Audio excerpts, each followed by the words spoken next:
अस्सलाम वालेकुम व्यूअर्स। आज हम बना रहे हैं बहुत ही मज़ेदार पंजाबी स्टाइल की पकौड़ा कड़ी। अच्छा व्यूअर्स, कड़ी बनाने में जो मेन प्रॉब्लम्स दो होती हैं वो ये होती हैं कि एक तो पकौड़े अंदर से सख्त रह जाते हैं और दूसरा कुछ लोगों को ये भी शिकायत होती है कि उनकी कड़ी में लम्प्स बन जाते हैं, यानी गुठलियाँ सी बन जाती हैं। तो आज की इस वीडियो में मैं आपको इन दोनों मसाइल का हल बताऊंगी कि किस तरह आपकी कड़ी बिल्कुल स्मूथ बनेगी, क्या वजह है जो लम्प्स जिसकी वजह से बन जाते हैं और पकौड़े क्यों सख्त रह जाते हैं और पकौड़ों को बनाने का सही तरीका क्या है। तो अगर आप मेरी इस रेसिपी को मुकम्मल देखेंगे आखिर तक, आपको सारी टिप्स मिल जाएंगी और आपकी कड़ी आइंदा बिल्कुल परफेक्ट बनेगी। तो व्यूअर्स, ये मैंने ले लिया है एक ब्लेंडिंग जग जिसके अंदर मिल्क शेक बनाते हैं।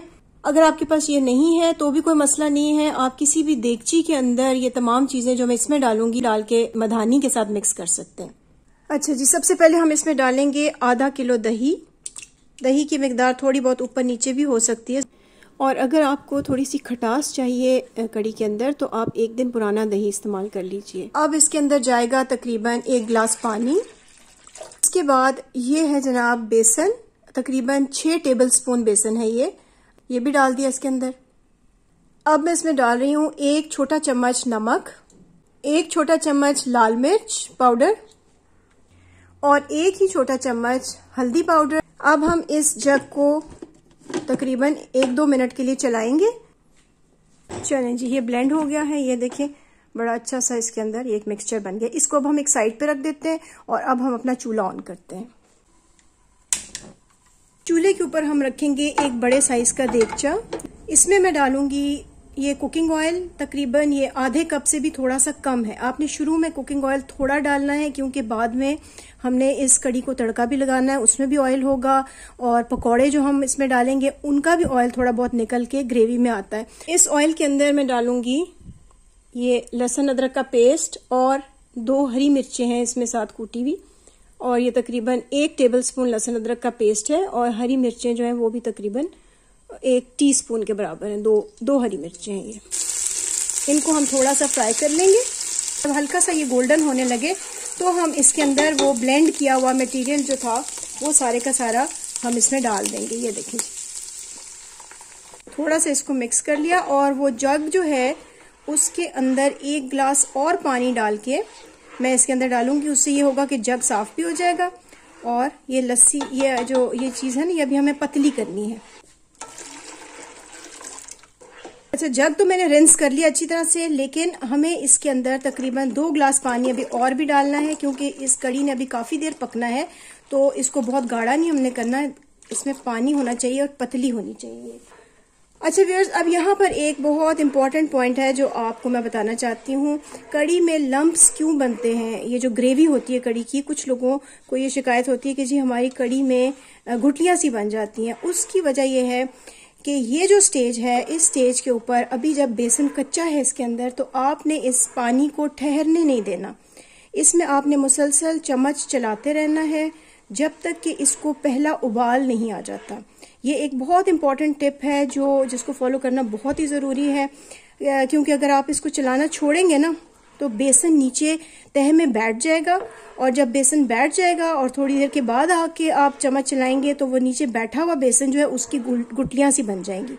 तो आपने ये नहीं होने देना। जब तक इसको पहला उबाल नहीं आ जाता ना, आपने इसको हिलाते रहना है और इसको पानी को आपने निथरने नहीं देना। तो ये थोड़ा सा टाइम टेकिंग होता है, आपको खड़े रहना पड़ता है तकरीबन 10-12 मिनट यहाँ पे। इसके बाद जब एक दफ़ा उबाल आ जाता है ना, उसके बाद आप उसको छोड़ सकते हैं और फिर आप वक्तन फवक्तन इसमें थोड़ी थोड़ी देर के बाद चम्मच चलाते हैं, मुसलसल चम्मच नहीं चलाना पड़ता। कड़ी बनाते वक्त आपने एक और चीज़ का भी बहुत ख्याल रखना है कि जो भी बेसन आप इस्तेमाल कर रहे हैं वो आपने एक तो ताज़ा छाना हो ताकि उसमें पहले से कोई गुठलियाँ ना हो और दूसरा ये कि वो पुराना बेसन ना हो, यानी बहुत दिनों से आपके किचन में पड़ा हुआ, कई हफ्तों या महीने 2 से पड़ा हुआ। क्योंकि बेसन ऐसी चीज़ है, मेरा तजर्बा यह है कि उसका कुछ अरसे के बाद टेस्ट चेंज हो जाता है और फिर उससे जब आप कोई भी चीज़ बनाते हैं, पकौड़े बनाएं, कड़ी बनाएं, हलवा बनाएं, कुछ भी, तो उसका वो मज़ा और वो टेस्ट नहीं होता, उसमें हल्की सी कड़वाहट सी आ जाती है। अच्छा व्यूअर्स, जितनी देर मैं इस कड़ी के उबलने का इंतजार कर रही हूँ और इसको मैं कॉन्स्टेंटली हिला रही हूँ, आप जाके मेरे चैनल को जल्दी से सब्सक्राइब कर लीजिए, क्योंकि मेरे चैनल पर आपको मिलेंगी एवरीडे कुकिंग की बहुत आसान और रोजमर्रा इस्तेमाल होने वाली रेसिपीज।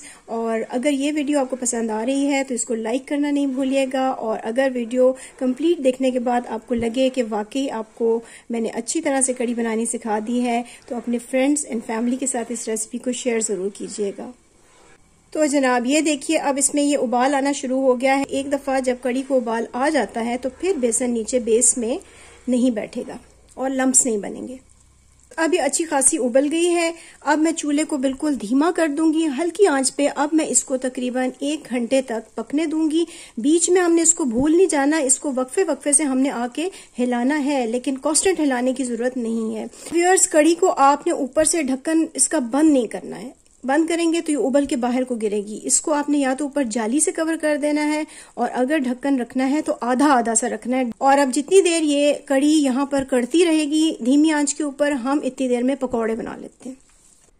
जी व्यूअर्स, ये है पकौड़ों के लिए प्याज। मैं प्याज के पकौड़े बना रही हूँ। आप किसी भी सब्जी के पकौड़े बना लें, पालक के, बंद गोभी के, मिक्स करके सब्जियां बनाना चाहें उस तरह भी बना सकते हैं, आलू के भी बना सकते हैं, बारीक बारीक आलू काट के। लेकिन जिस भी सब्जी के पकौड़े आप बना रहे हों उसके लिए आपने एक असूल को फॉलो करना है लाजमी, अगर आप चाहते हैं कि आपके पकौड़े नरम बने, और वो मैं भी आपको बताती हूँ। इस प्याज के अंदर डाला है मैंने 1.5 छोटा चम्मच नमक, 1 बड़ा चम्मच कुटी हुई लाल मिर्च, 1 बड़ा चम्मच कुटा हुआ खुश्क धनिया। जीरा मैं पाउडर फॉर्म में डालूंगी, 1 छोटा चम्मच जीरा पाउडर है ये। अच्छा जी, अब बारी आती है उस टेक्निकल पॉइंट की जो आपने यहाँ पे समझना है। कुछ लोग ये करते हैं कि बेसन को पहले घोल के उसके अंदर फिर सब्जियां डालते हैं, लेकिन नहीं, उस तरीके से आपके पकौड़े हमेशा सख्त बनेंगे, क्योंकि आपका बेसन और सब्जी का जो रेशो है वो गड़बड़ हो जाएगा। तो हमने करना क्या होता है कि पहले सब्जी ले ली, उसके अंदर डाल दिए मसाले, और बेसन छाना हुआ आपने थोड़ा थोड़ा करके इसमें शामिल करना है। मैं इसमें अभी डालूंगी 2 टेबलस्पून बेसन पहले शुरू में, और उसको मैं ऐसे अच्छी तरह से मिक्स कर लूंगी। 2 चम्मच और डालूंगी, और साथ साथ पानी का छींटा देंगे हम इसको, थोड़ा थोड़ा एक एक घूंट करके पानी डालेंगे। देखिए थोड़ा सा मैंने पानी डाला, और इसको हाथों के साथ अच्छी तरह से मसल लें। प्याज मसलने से यह कि अलग अलग भी हो जाएगा जो आपने इसको तैयार करना है। अब देखिए इसमें एक्स्ट्रा बेसन नहीं है। एक्स्ट्रा बेसन अगर होगा ना तो आपके पकोड़े बनेंगे सख्त और वो बेसन के गोले बन जाएंगे। यही वजह है कि जब बेसन के गोले आप डालते हैं कड़ी में तो वो फिर कड़ी में डालने के बाद भी सख्त ही रहते हैं। बेसन इतना होना चाहिए कि ये सब्जी अच्छी तरह से जुड़ जाए, लेकिन एक्स्ट्रा बेसन ना हो बीच में। ठीक है, अभी मैं इसमें 4 टेबलस्पून बेसन डाल चुकी हूँ। मुझे लगता है इसमें 2 टेबलस्पून की और जरूरत है, और बस फिर ये रेडी हो जाएगा। ये देखिए जी, इस तरह का मटेरियल आपने तैयार कर लेना। ठीक है, इसमें एक्स्ट्रा बेसन भी नहीं है और ज्यादा आपको प्याज नजर आ रहा है।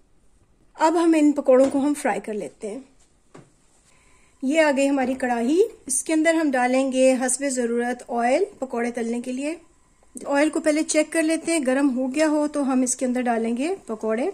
और ठंडे तेल में आपने पकौड़े नहीं डालने, क्योंकि वो भी एक वजह होती है पकौड़े सख्त बनने की। चाहे तो हाथ से डाल लें, चाहे तो चम्मच से डाल लें, जिस तरह आपको इजी लगे। एक साइड से गोल्डन हो जाए तो फिर इनको उल्टा लें।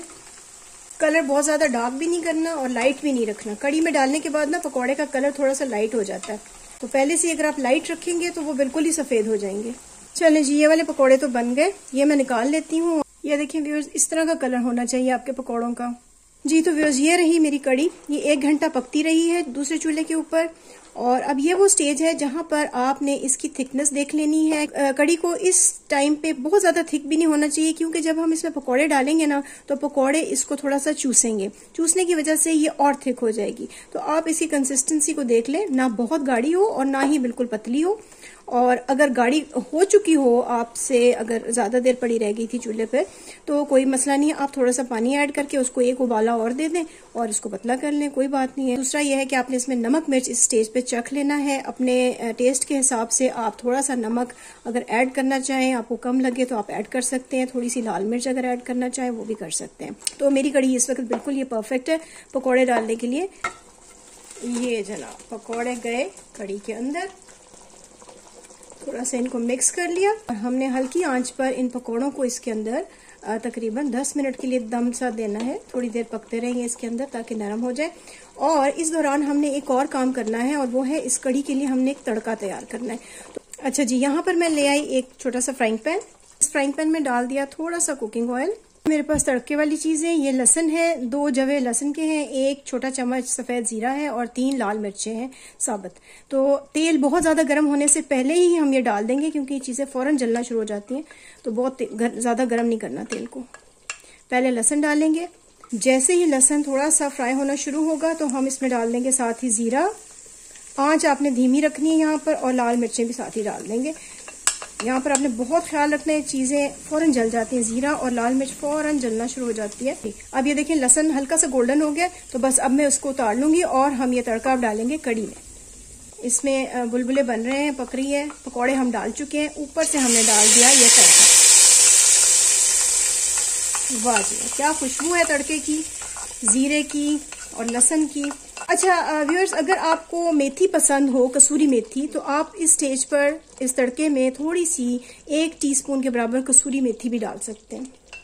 तो अब हम इसको एक डिश में निकाल लेते हैं। तो ये है हमारी ज़बरदस्त सी पकौड़ा कड़ी। व्यूअर्स, अगर आपको मेरी ये वीडियो और ये रेसिपी पसंद आई हो तो मुझे कमेंट्स में फीडबैक ज़रूर दीजिएगा और मज़ीद अच्छी अच्छी रेसिपीज़ के लिए मेरे चैनल को सब्सक्राइब कर लीजिए।